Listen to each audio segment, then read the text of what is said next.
आज हम गाँव में जाकर देखते हैं कि हमारे गाँव में चल रहा था कंस्ट्रक्शन का काम। इसके लिए आई हुई थी मिक्सर मशीन। तो मिक्सर मशीन के हैंडल खोलते हैं और हैंडल में लगी हुई थी हिटकिल्ली, जिसकी वजह से हैंडल फिर नहीं रहा था। तो सबसे पहले उसकी हिटकिल्ली खोलकर हैंडल फिराने लगते हैं, तो हैंडल फिरने लगता है उसका। फिर वो देखते हैं कि हमारे यहाँ चल रहा था स्कूल में कंस्ट्रक्शन काम, और उसके बाद हम मिल जाता है हमारा भाई। तो भाई के साथ हम आ जाते हैं खेत में। और जब तक भाई अपने घर गया है तो हम देखने लगते हैं अपने धान को, क्योंकि हमारी धान में कुछ दिन पहले खाद डली हुई होती है। इतने में आ जाता है हमारा भाई, जो कि अपने डंडे के साथ। इसके बाद हम चले जाते हैं आगे की ओर, क्योंकि हमारे आगे की ओर लगे होते हैं खेत में उड़दा। सबसे पहले हम उड़दा के खेत में आ जाते हैं, जहाँ पर बंदर परेशान करके रखे हुए थे। इसके लिए हम गुल्ला चलाना सीख लेते हैं और गुल्ला को हाथ में लेकर आ जाते हैं प्रमोद भाई के खेत में, जहाँ उनकी खेत में बोई हुई थी एक खास तरह की सब्जी।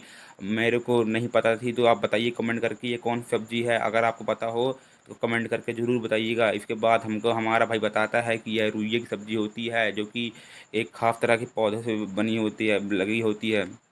और इसके बाद हम आ जाते हैं अपने उड़द के खेत की तरफ, क्योंकि उड़द के खेत में उगाते हैं थोड़ी-थोड़ी बीज के पौधे। इसके बाद हम आगे की ओर आके देखते हैं कि हमारा बरसों पुराना पेड़ गिर जाता है, और उसकी वजह से हमारी पूरी खेती में नुकसान हो जाता है।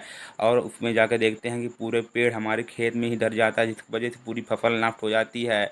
और वहाँ से निराश होने के बाद और माथा में फिर हाथ धरने के बाद हम आते हैं गाँव में। गाँव में अगर देखा कि मिक्सर मशीन को नोचने में लगे हुए थे। अगर आज का ब्लॉग अच्छा लगा हो तो सब्सक्राइब जरूर कीजिएगा। मिलते हैं दूसरे मिनी ब्लॉग में, तो के लिए जय